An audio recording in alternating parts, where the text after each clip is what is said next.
Waxaad ku soo dhawaatiin warbixintan muhiimka ah. Fikirku waa iftiin. Haddii aad tahay qof fekeraya, waxaad tahay qof jiritaankiisu yahay mid sax ah. Uma baqo qofka fekeraya, xataa haddii uu yahay qof lunsan, sababtoo ah xaqa wuu ku soo laabanayaa si walba uu ugu lumo. Balse waxaan u baqayaa kan aan fekerayn, xitaa haddii uu yahay qof saxan, sababtoo ah waa qof ay dabayli wado ama lunsanaan qarka u saaran.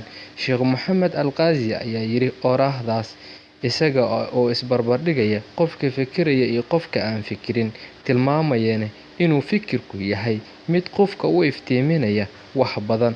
Qofka haddii uu dadaal dheer u galo inuu soo helo xaqiiqo jirta, isaga oo fikir iyo ficil isku raadinaya, waxaa hubaal ah dhammaadkii inuu ku hagmayo waddada saxda ah iyo xaqiiqada uu baadigoobka ugu jiray. Caajiskuna waa mid ka mid ah qof aan fekerin oo aan baaris dheer badan samayn, balse cid daba jooga fikirkiisa oo yahay fikir cid gaar ah u xiran.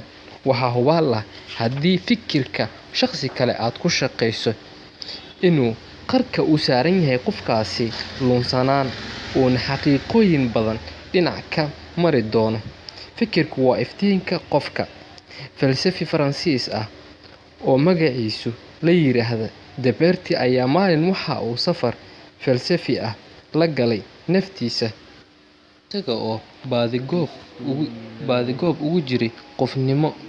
Kadib markuu shaki ka galay inuu yahay qof jira iyo in kale, cabaar markii uu xaalad shaki ah ku jiray ayuunbuu is helay hal mar asiga oo fekeraya. Markaas ayuu hubsaday inuu yahay qof jira oo wuxuu la soo booday oraahdan: haddii aan fekerayo, waxaan ahay qof jira. Haddii aynu dul istaag ku sameyno oraahdaas, waxaa inooga dhex muuqanaya aragtida ah qofka aan fekerin waa qof aan jirin. Jiritaankiisa dhabta ah ee qofnimo waa mid ku xiran fikirkiisa.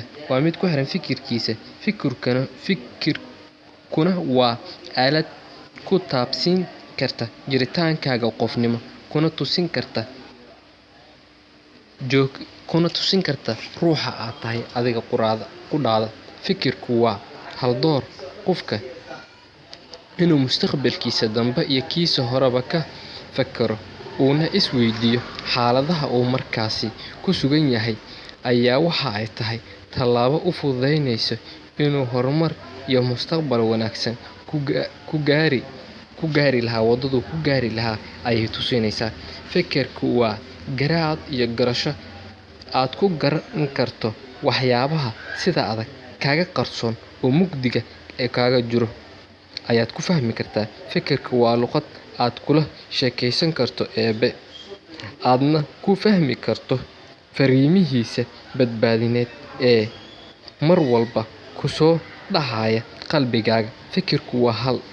Fikirku waa har ama hoos aad kaga harsan karto dhibaatooyinka qorraxda, waana gaashaan aad kaga gaashaaman karto dhagarta shaydaanka iyo duufsanayaasha cadowgaada ah.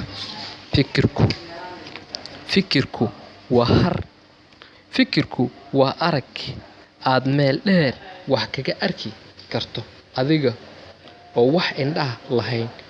Fikirku waa cod aad kor ugu qaylin karto adigoo wax xuruuf ah ku dhawaaqi karin.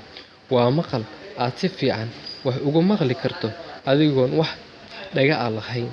Waa tallaabooyin aad hore ugu socon karto adigoo wax luga lahayn. Fikirku waa farxadda qalbigaaga, waa jiritaankaaga qofnimo iyo damiirka dadnimo. Waa dhadhanka macaan ee ruuxda iyo jiritaankaaga qofnimo ayay tusinaysaa.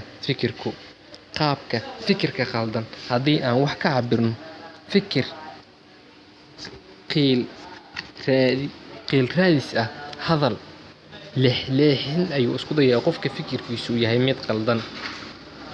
Marka uu qaldamo ma uu la yimaado qaladkiisa, wuxuuse isku dayaa inuu qaladkiisa si sax ah oo kaaga dhaadhiciyo inuu asiga isla saxan yahay, had iyo jeerna wuxuu isku arkaa inuu yahay qofka saxan oo keliya. Fikir ku dhisan male iyo shaki. Fikirka malaha iyo qaybtii koowaad ee barnaamijka fikirka ayaan halkaa kusoo gabagabeynaya. Channelkan waa Dooxa Media Channel.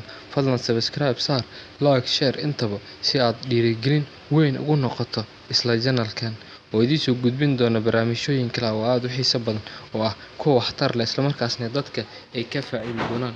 Idil ahaan waxaan idin leeyahay nabadgelyo, kulan dambe oo xiiso leh. Sidaasi ayaan idinka tagayaa.